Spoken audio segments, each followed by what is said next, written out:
So, the Supernova M99 dynamo.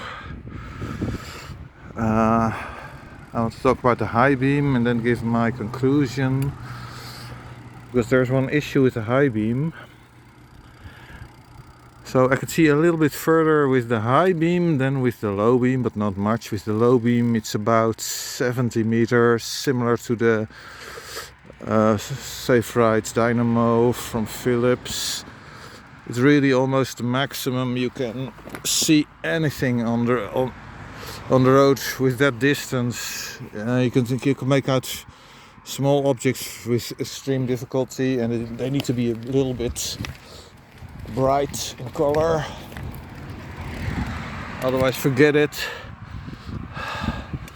But even then, you can barely see any further. Things are just too small. You can see big objects, of course.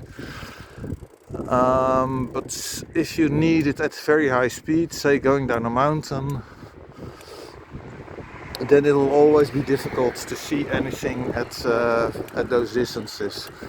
It's usually the big things that you see, and not some pothole somewhere.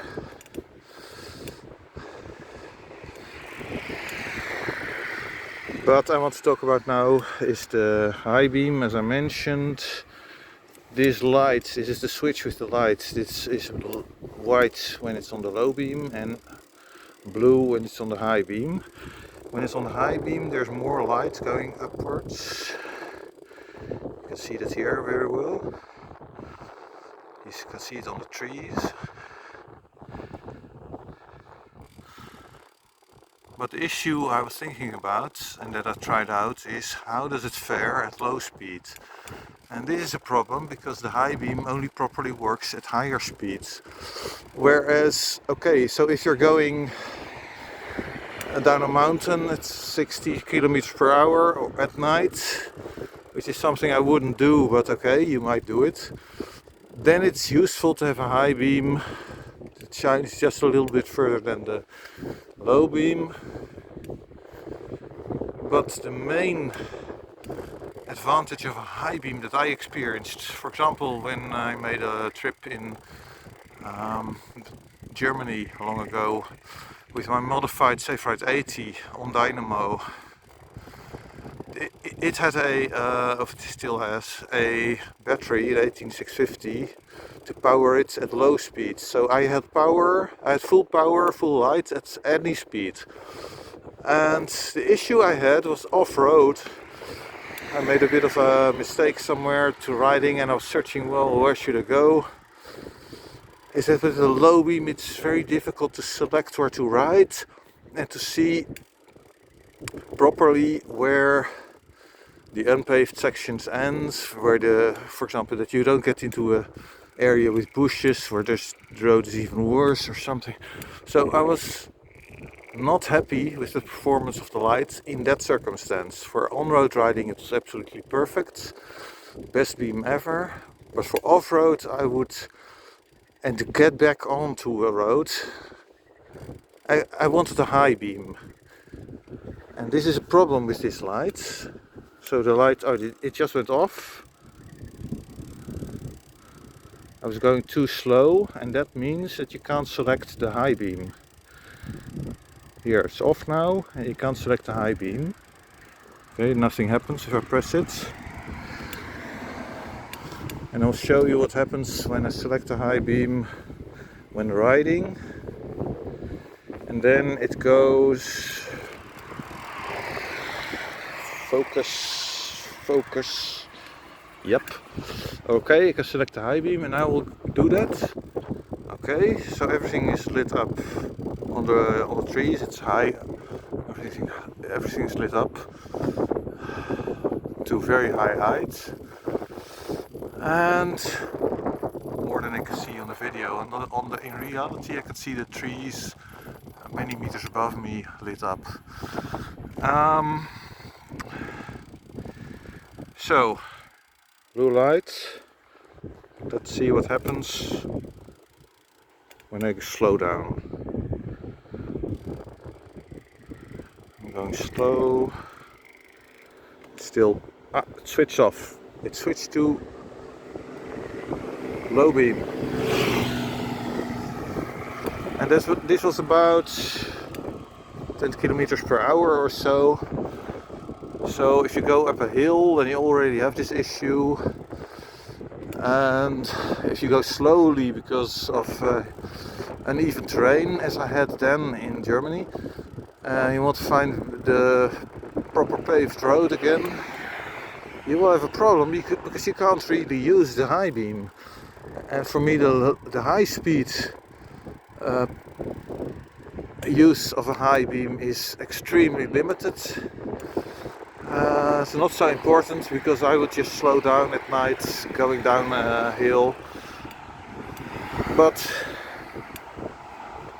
the high beam at low speed is much more useful for a rider who normally rides on road and who perhaps gets onto gravel or unpaved sections and wants to know where he goes, and it might be difficult terrain, and then then you get low speeds and then you can't use the high beam. So I'm not at all convinced by the usefulness of the high beam on this light.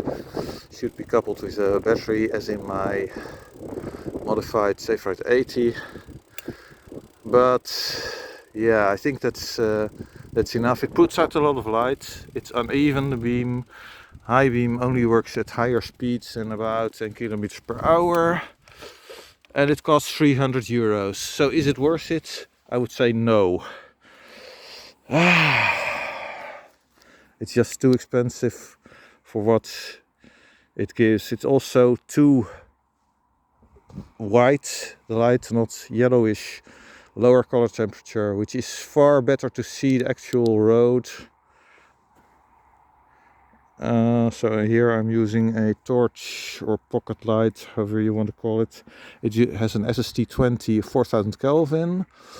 I think it's actually a little bit warmer, so about 3800 or so. But it's difficult to say without proper measurement equipment. But comparing it with other lights, that's what it looks like. So yeah, why don't they make it with a lower color temperature instead of the cool white light? It shows everything better on the side of the road. It shows the different types of asphalt better. It works better in the rain. Everything is better with neutral white. Towards the low end of the neutral spectrum. Neutral is about 3500 to 5000 Kelvin. And this is 3800, I would estimate. It's probably almost optimal. 3500 is also really good. This is a bit lower than I originally estimated, about longer already, in 2010, so 13 years ago, but didn't have access to all the LEDs and especially the high CRI LEDs that I do now.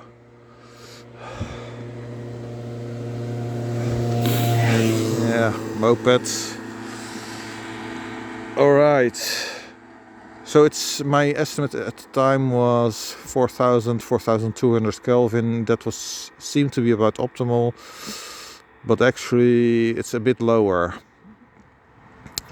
But that would also be very good. But I don't understand why these manufacturers don't use neutral white, lower color temperatures, and if possible high CRI. It's a lot better to see everything.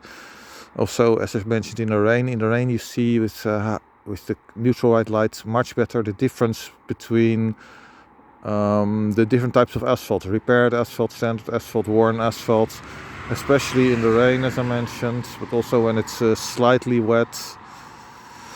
But they didn't do that, they're not interested. I tried with a lot of manufacturers. So my conclusion, it puts out a lot of light, the Supernova, but for the money it's not worth it. The high beam is not useful at low speed, or not available at low speed, and that's where I would think it's actually the most useful. So yeah, not so impressed. That's it for now, bye.